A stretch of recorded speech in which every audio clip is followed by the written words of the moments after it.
Olá, está no ar o programa Café Fisiológico. Eu sou o professor André Martins e o tema do nosso programa de hoje é fadiga e padrão de movimento.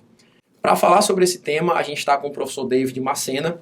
Professor, obrigado pela tua presença aqui no nosso programa e eu gostaria que você se apresentasse para quem está acompanhando o nosso programa. André, eu que agradeço o convite.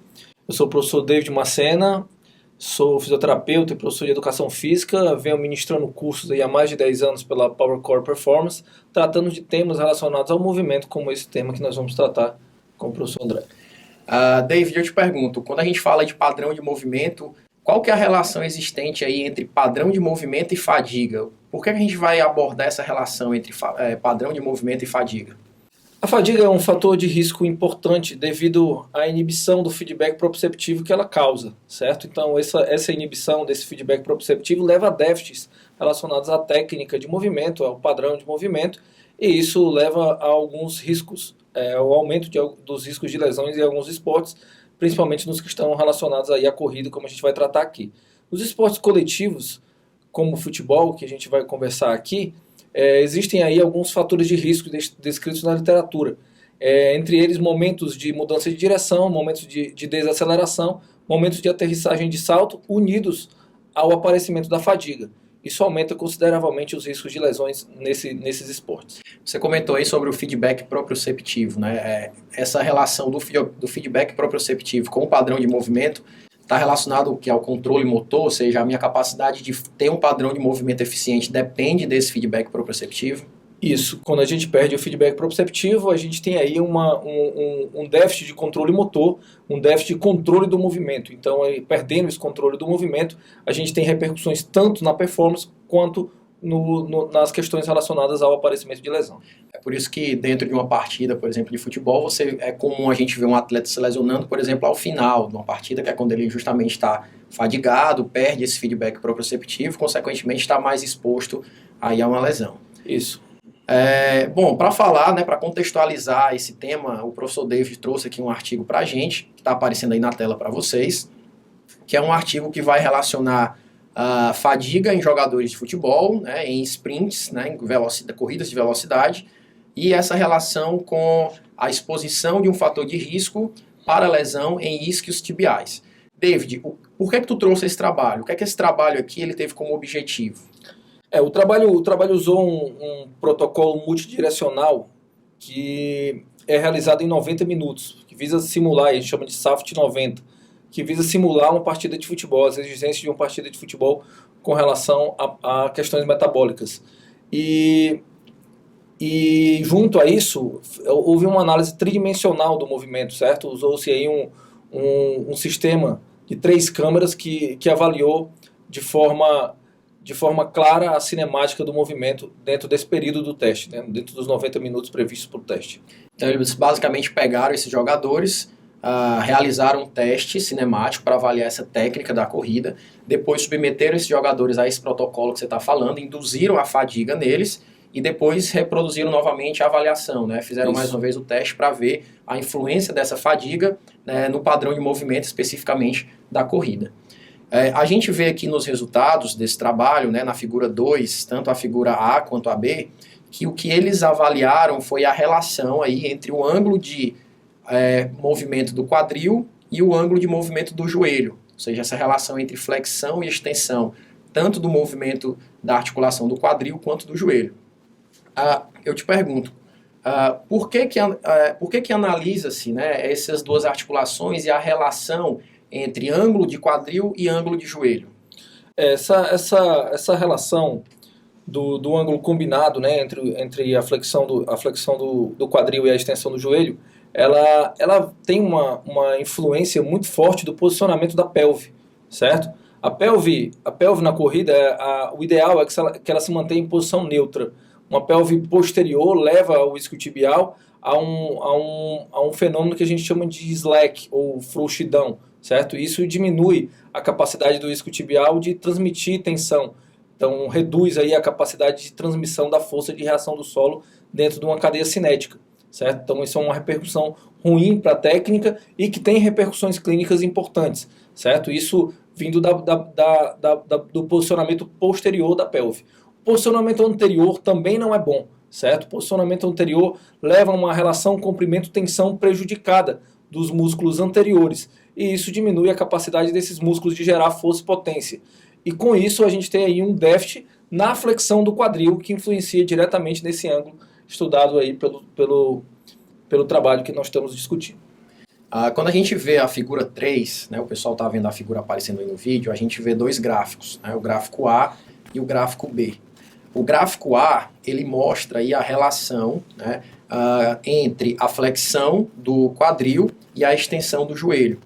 E a gente percebe que essa relação ela vai diminuindo, ou seja, o ângulo, né, entre essas duas articulações ele vai diminuindo tanto nos primeiros 45 minutos quanto ao longo dos 90 minutos desse protocolo que você explicou aí pra gente.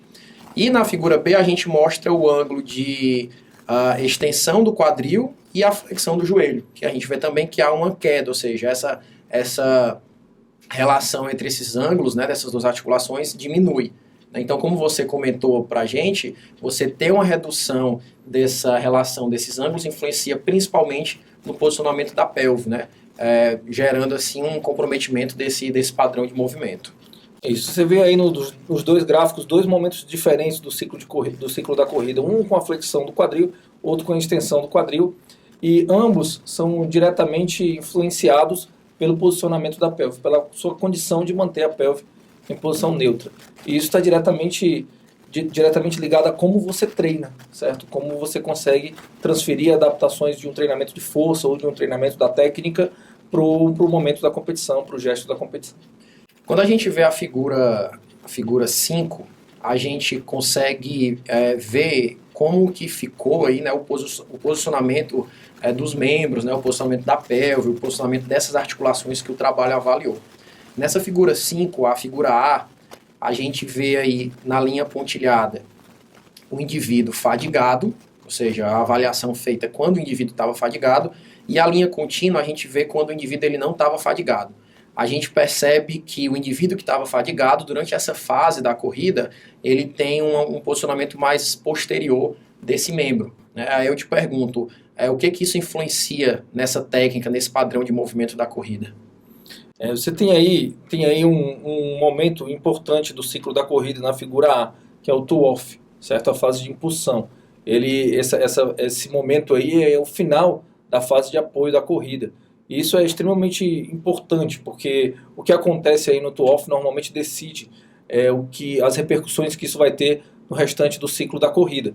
Então, se você tem um toe-off ruim, normalmente um toe-off que se apresenta com uma anteriorização da pelve, você tem um déficit importante da sua capacidade de gerar força e potência, e isso influencia diretamente na flexão do quadril que vai ocorrer após o toe-off, certo? Então, essa figura mostra aí claramente déficits que são relacionados ao aparecimento da fadiga. E isso é importante que a gente observe, já que esse é um fator de risco que normalmente a gente vem buscando dentro do treinamento, através de treinamento mais intenso, através de treinamento mais metabólico, e muitas vezes isso, quando mal gerenciado, pode levar aí tanto à redução da performance quanto a um aparecimento de lesões. A gente vê também claramente que o indivíduo fadigado ele tem essa anteriorização da pelve que você está comentando, né? E como você mesmo falou, isso aí influencia diretamente como é um fator de risco, né, para você ter comprometimento aí de lesão dessa musculatura. Em relação à estabilização do core, David, porque a gente entende que a pelve ela faz parte, né, desse pilar, né, desse centro aí do corpo. Eu te pergunto, há uma relação, você já leu alguma coisa que mostra uma relação entre essa perda da biomecânica, perda da eficiência motora, com a perda de estabilização do core, e isso influencia em questão de lesão, fator de risco para lesão de alguma forma? Sim. A relação normalmente ocorre com um déficit neuromuscular do core, né, da musculatura que visa estabilizar aí o corpo no plano tridimensional, influenciando diretamente na sua condição de manutenção da pelve. Isso é essencialmente controle motor, certo? E esse controle motor é justamente o que é influenciado pela fadiga. A fadiga leva a uma redução desse feedback proprioceptivo nesse sentido. Então, esses déficits neuromusculares normalmente estão relacionados ao aparecimento da fadiga, neste caso aí. A gente vê que tanto nas figuras A, B e C, né, a gente vê esse comprometimento aí do posicionamento da pelve, independente da fase em que esse atleta ele tá executando nessa técnica da corrida.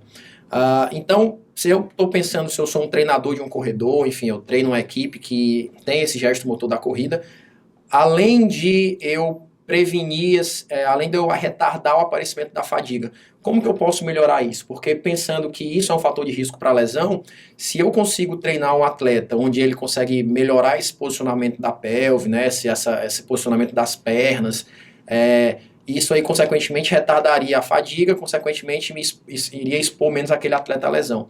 Como que eu faço isso dentro de um programa de treinamento? É basicamente fortalecer, é basicamente dar flexibilidade muscular. O que eu, como treinador, tenho que fazer para dar esse padrão de movimento adequado para o meu atleta que corre? Isso dentro de uma visão mais ampla, dentro de uma ideia mais ampla de treinamento, a gente tem uma progressão para a formação desse atleta, certo? Que vai desde melhorar a estabilidade, mobilidade, até melhorar qualidades de força relacionadas à corrida. Mas com relação ao controle motor e ao gerenciamento da fadiga, a gente tem aí dois aspectos importantes. Essa fadiga ela pode aparecer precocemente nesse atleta por dois aspectos.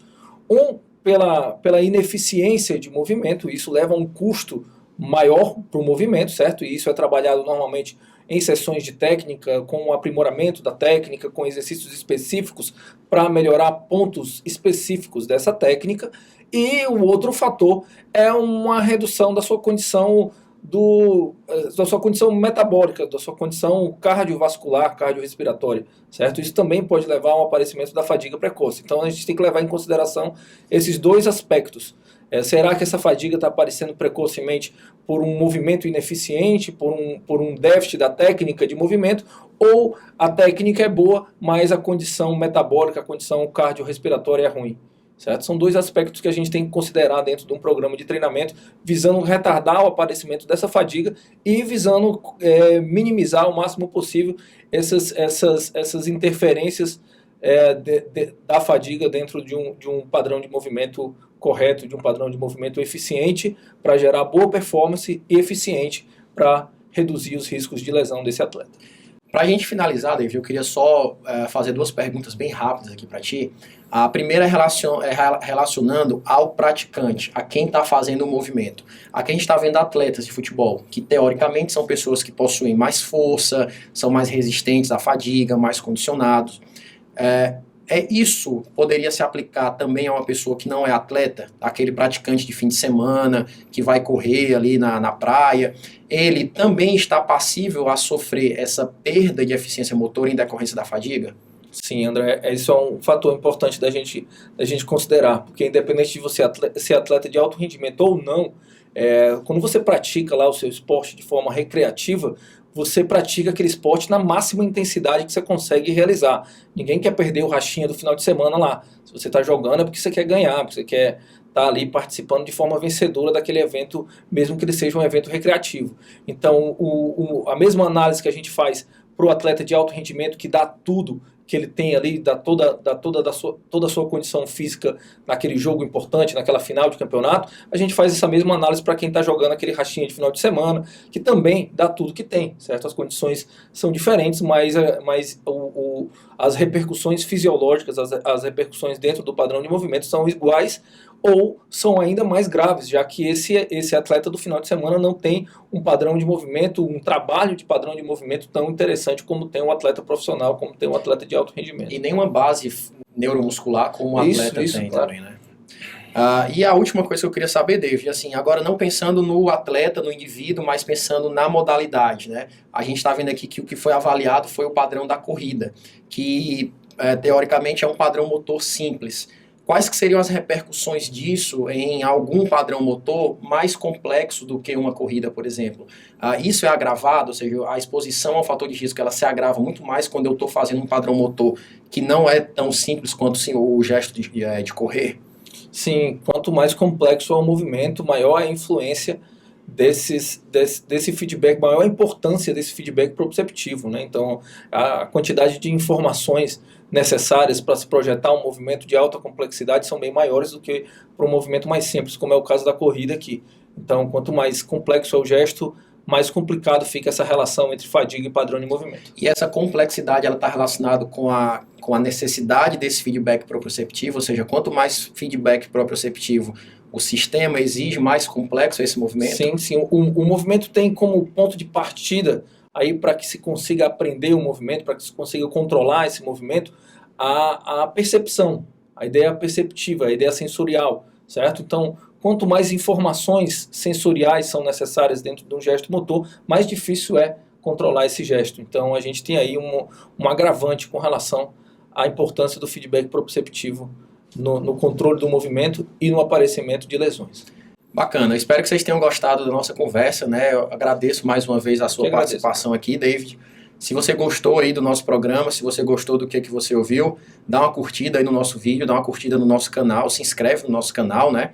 No link aqui da descrição vocês têm um link, né, para acessar esse artigo que a gente está comentando, vocês podem fazer um download e estudar melhor esse artigo. Bom, espero que a gente possa ter contribuído aí com o aprendizado de todos vocês, passado informação, que esse é o nosso objetivo. Ok? Um abraço e até o próximo vídeo.